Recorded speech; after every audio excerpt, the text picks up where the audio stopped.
All right, welcome back to the channel. Thanks for coming back in and checking out the RP23 series. But I do want you to know that if you've got the old Float RL, that series which preceded the RP23, the parts kit for the RP3 works for that Float RL. So keep that in mind. If you've got a Float RL that's bleeding everywhere, I can rebuild those here. Hit me up and we'll get that thing going on your bike. Alright, get your torch ready because you're going to need to heat the eyelet and the shaft in order to remove the shaft from the eyelet. There's red Loctite in there and it's super hard. So once it's in the vise in your shaft adapters, then it should break free. But now it's time to disassemble the rest of the eyelet hardware. So I would recommend removing the shaft before you remove that screw. That retention screw holds the adjuster knobs in place, and if there's a detent spring in there, which you'll need to look for, it could come flying out. And Fox is crazy. They put them in the randomest places. So look for those. In this case, it was on the top, so I actually unscrewed that retention screw, or that detent retention screw. Now we need to remove old seals. We can't use those same old seals again after torching and heating them like that. They won't hold the oil.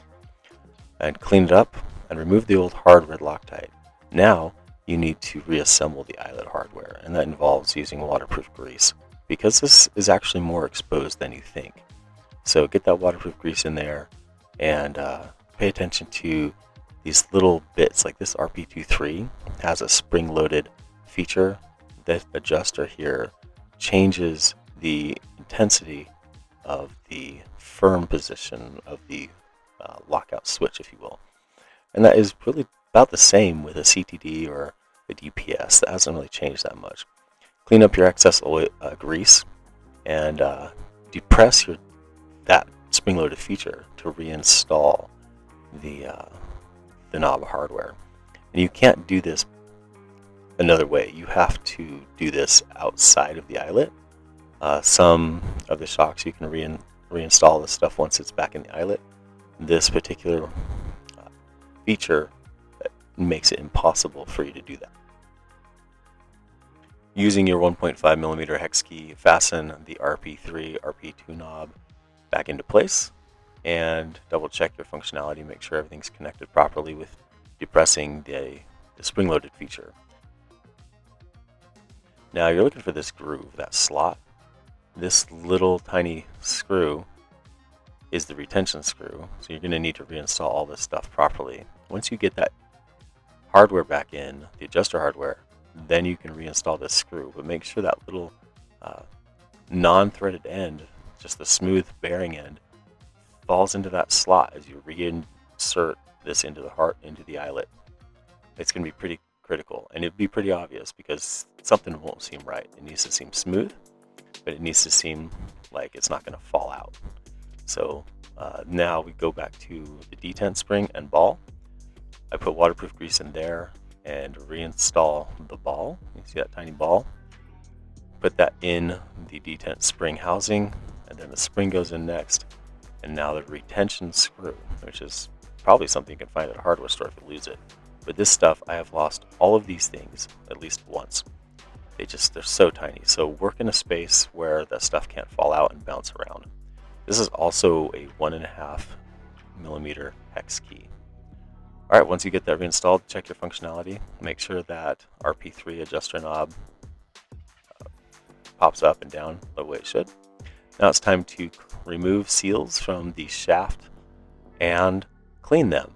This is the same, the main piston shaft, and inside the rebound shaft, that silver one, is the tiniest little O-ring, and it is a pain. And reinstalling the new one is so easy to lose that O-ring.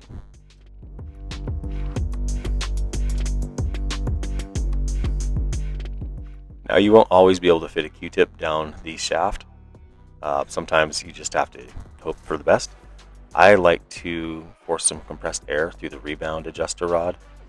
Make sure there's nothing in there and it's cleaned out, and running some compressed air through there will clean out all that alcohol and other debris and oil. Here's your seal kit for the damper repair or rebuild or overhaul, whatever you want to call it. And you will see, if you've held on to your old seals, you'll know exactly which seals go where. So pick up the seals that start reinstalling them.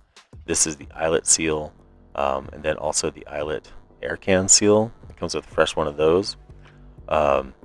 It'll also come with the fresh seals for the shaft and the rebound adjuster shaft or adjuster rod.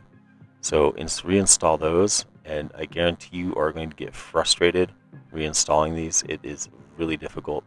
If you do not have O-ring picks, get some. These blue ones came from Amazon.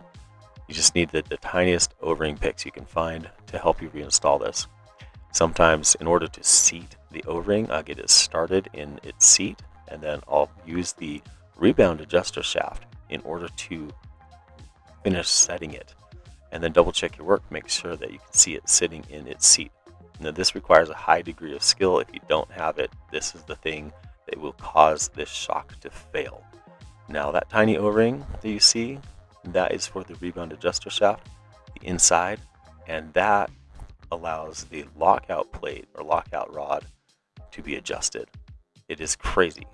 Because of the way these older shocks have this U-shaped groove before the shaft bore, it's really, really difficult to get that O-ring in there. So just be aware that you're going to probably lose that O-ring if you're not extremely careful. Again, work in a space where that's not going to get lost.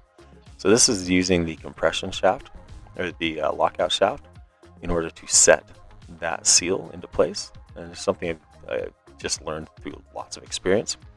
That's why I use that. Okay, you saw that I put a drop of red Loctite on there. That is probably even too much, so I'm going to come back and take some of that off, because a little red Loctite goes a long way. This is critical though for reinstalling the eyelet. You've got to do that in order for it to stay in place. So some more waterproof grease in there, and you got to clean up those threads a little bit, use a Q-tip. But I pull out the compression or the rebound adjuster rod, and it goes in a specific way, and you probably need to mess with this before you try to put this back together. But those towers need to be running along the length of the adjuster hardware. Okay, it's time to tighten things down. So properly fasten things in the vise and tighten it down, and we'll move on to the next thing. For more content like this, please subscribe and give me a thumbs up. Thank you.